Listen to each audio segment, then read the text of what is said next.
atas penyertaan Tuhan yang senantiasa kami rasakan dalam kehidupan kami. Tuhan, terima kasih atas kesempatan yang boleh Tuhan berikan kepada kami.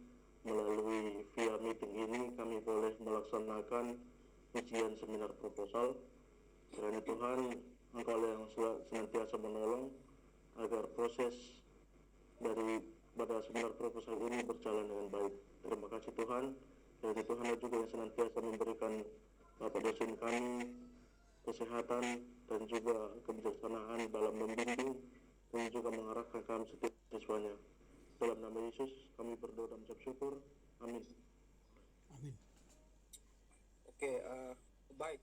Kita akan menggunakan waktu sebaik mungkin, seefisien mungkin. Karena itu kami akan mendengar dulu penjelasan uraian tentang judul yang disampaikan sekitar 3-4 menit.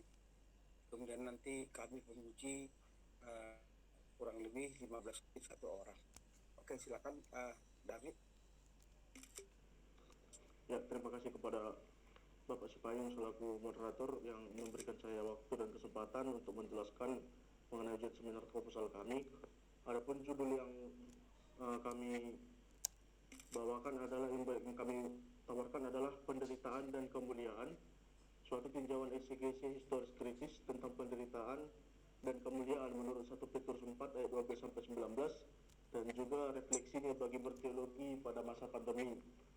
Sering sekali penderitaan itu digambarkan dan juga diidentikan sebagai murka Tuhan, sebagai hukuman, sebagai peringatan, dan bahkan sebagai kutuk yang daripada Tuhan.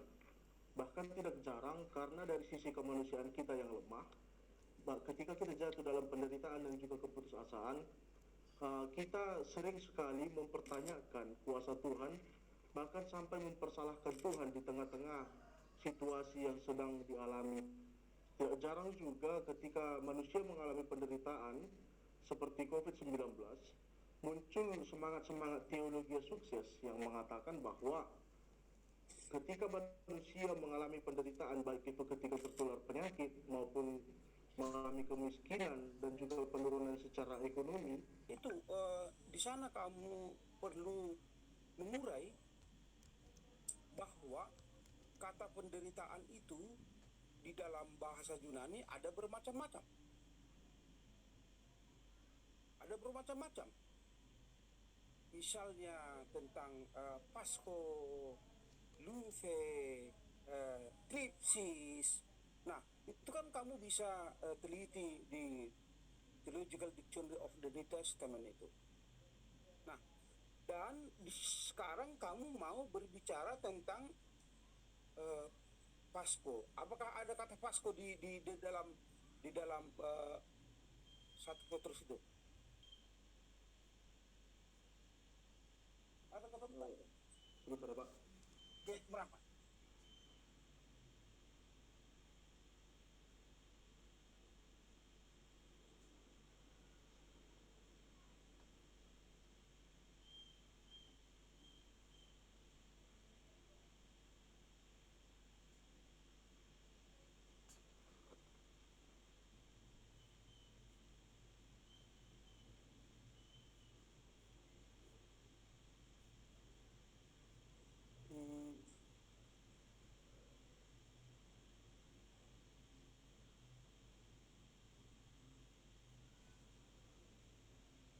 Ada kata bukan di situ.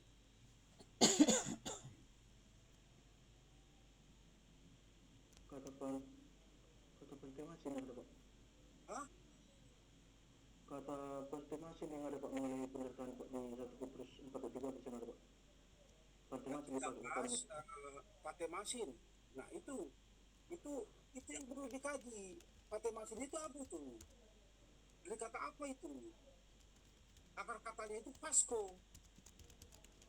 Kan begitu. Makanya perlu definisi arti kata itu harus jelas dulu sehingga nanti terang benderang uraian selanjutnya. Kemudian lihat ayat 15. Megartis umon pasketo.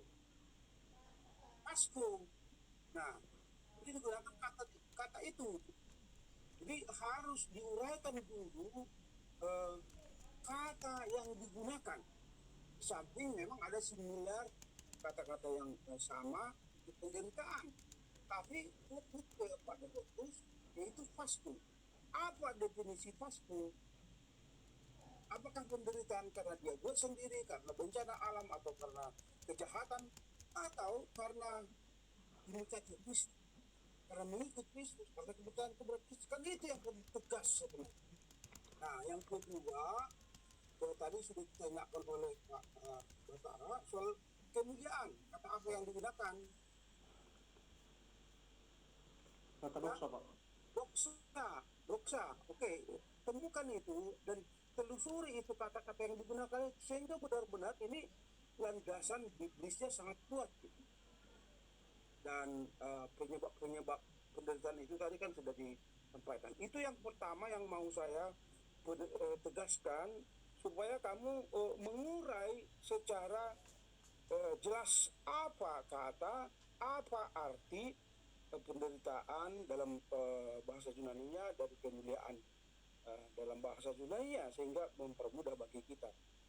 Nah, tadi kan pakai masin kau sebutkan, nah dari situ Pasko kan gitu. Jadi kalau kita nggak urai itu, nggak ketemu dengan Pasko. Nah, kemudian yang kedua perlu ditajamkan, bagaimana mungkin penderitaan menjadi kemuliaan.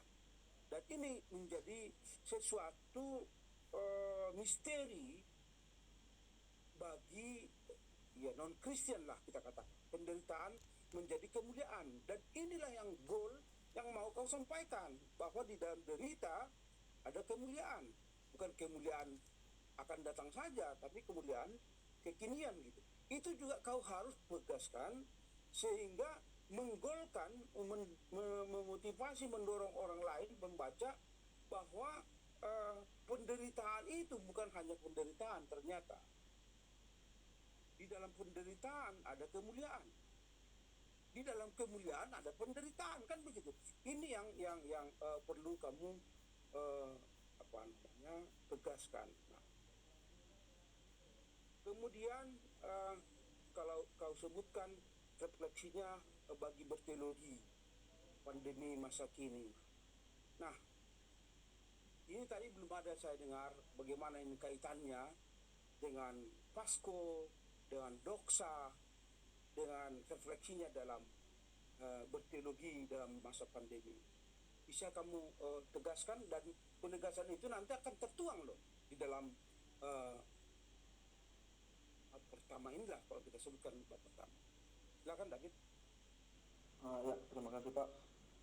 Mengenai refleksinya terhadap berteologi pada masa pandemi, mengenai kata penderitaan dan juga kemuliaan, bahwa seperti yang sudah Bapak katakan juga tadi, setelah di dalam penderitaan ada kemuliaan. Hanya saja dalam konsep-konsep berteologi atau membangun konsep teologi ketika masa pandemi, khususnya pada awal-awal pandemi, banyak sekali yang mengatakan bahwa ketika orang berada di dalam penderitaan, berarti orang sudah jauh dari Tuhan. Artinya kalau orang yang jauh dari Tuhan tidak lagi memiliki kemuliaan, karena orang yang mengalami penderitaan adalah orang yang berdosa, adalah orang yang jauh dari Tuhan, orang yang lemah imannya, dan juga orang yang kurang berdoa. Seperti semangat teologi sukses mengatakan demikian. Ada, saya lihat semangat teologi sukses yang pernah dibangun untuk berupaya menjawab mengenai apa sebenarnya pandemi ini, berkat atau kutuk. Tetapi sebenarnya melalui 1 Petrus ini hendak dilihat bahwa penderitaan yang dimaksud di sini tidaklah semata-mata hanya karena dosa belaka, tetapi juga karena bisa juga mempertahankan iman, dan juga untuk menunjukkan kemuliaan itu, bahwa orang Kristen memiliki pengharapan dan juga memiliki kekuatan dalam menghadapi penderitaan, yakni karena kasih Allah itu sendiri, Pak. Itu yang saya lihat, Pak. Ya, itulah yang perlu dipertegas ya, hubungannya dengan teologi pandemi yang kau akan mau tuliskan di sini. Tapi nanti bisa lagi semakin dipertajam. Oke, baik. Tadi sudah ada beberapa penegasan, masukan dari penguji. Catatlah itu dan revisilah itu. Misalnya soal penulisan footnote, penggunaan awalan kata di itu harus tegas ya. Di kalau kata kerja, di kata kerja harus digabung, keterangan tepat atau sifat harus dipisah, dan konsistensi perlu. Demikian juga keoriginalitasan karya ini perlu, supaya jangan nanti ada misalnya terkait kepada plagiat, dan kata-kata yang sudah disebutkan awalnya bahasa Yunani tidak usah lagi disebutkan bahasa Yunaninya, tapi bahasa huruf Latinnya ya. Kemudian persoalan-persoalan masalah-masalah yang nyata ya kamu harus sampaikan. Tentu tadi di lisan sudah kau sampaikan itu bagaimana persoalan-persoalan akademis, penderitaan yang dialami, ada salah tafsir, salah menduga, bahkan mencap Allah itu tidak adil dan lain-lain. Itu perlu nanti semakin ditegas ya. Nah, saya kira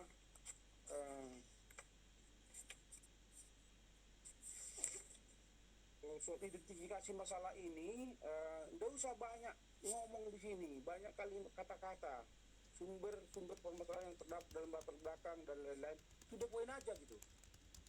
Diusahakan kalimat pendek, singkat, dan juga tepat guna. Jadi itu juga mengurangi mengurangi kertas, mengurangi biaya dan lain-lain. Oke. Baik, kepada kita semuanya, kalau masih ada kira-kira, masih ada waktu kita sedikit, silakan kalau ada yang mau hendak disampaikan lagi. Dari saya cukup. Ya. Oke, Batara juga cukup. Oke, kalau demikian terima kasih kepada dosen penguji, kepada saudara David, silakanlah ditelusuri, dipertimbangkan, diterima masukan-masukan yang mempertajam rencana judul skripsi ini ya. Oke, gimana David? Baik Pak, terima kasih saya ucapkan kepada Bapak Sudirahman sebagai moderator, dan juga kepada Bapak Ramli dan Bapak Batara sebagai dosen penguji yang telah memberikan masukan-masukan yang membuka cakrawala berpikir saya untuk lebih lagi mengkritisi dalam hal kepenulisan, dalam hal catatan kaki, dalam hal originalitas juga, dan dalam perumusan masalah, agar dalam latar belakang nanti di bab 1 skripsi akan lebih jelas lagi. Terima kasih atas masukan-masukan yang sangat berarti, yang sangat mendalam. Saya akan menerima masukan-masukan yang diberikan oleh bapak-bapak dosen sekalian. Terima kasih Pak. Oke, yang terakhir, ada buku yang baru, sebenarnya ini buku terjemahan yang kami lakukan, buku dari Pak Dr. Victor Fitzner ini. Jadi 2021 kami sudah terjemahkan, ada tim dari KNLWF, nanti kepada dosen akan diberikan 1 per orang, dan juga kepada David, ini sangat penting sekali ya. Judulnya hampir sama dengan judulmu. Dari penderitaan ke kemuliaan begitu. Jadi sangat membantu saya kira.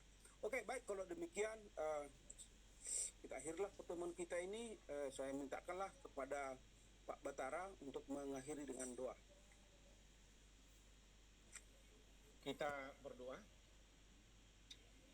Terima kasih Allah Bapa yang Maha Pengasih, Engkau memberikan kesehatan dan waktu yang baik bagi kami untuk mengikuti seminar proposal yang disampaikan oleh David Lubis. Karena banyak masukan yang kami sampaikan dan kami diskusikan, kiranya itu boleh diterima dan bisa diperbaiki sehingga semuanya boleh berjalan dengan baik dan dilakukan dalam nama Tuhan dan untuk kemuliaan nama Tuhan saja. Dengarlah doa kami ini Bapa yang kami sampaikan dalam Kristus Yesus Tuhan kami. Amin. Amin. Amin. Oke, baik. Terima kasih. Sampai ketemu kembali. Salam. Terima kasih Pak. Saya live ya. Oke.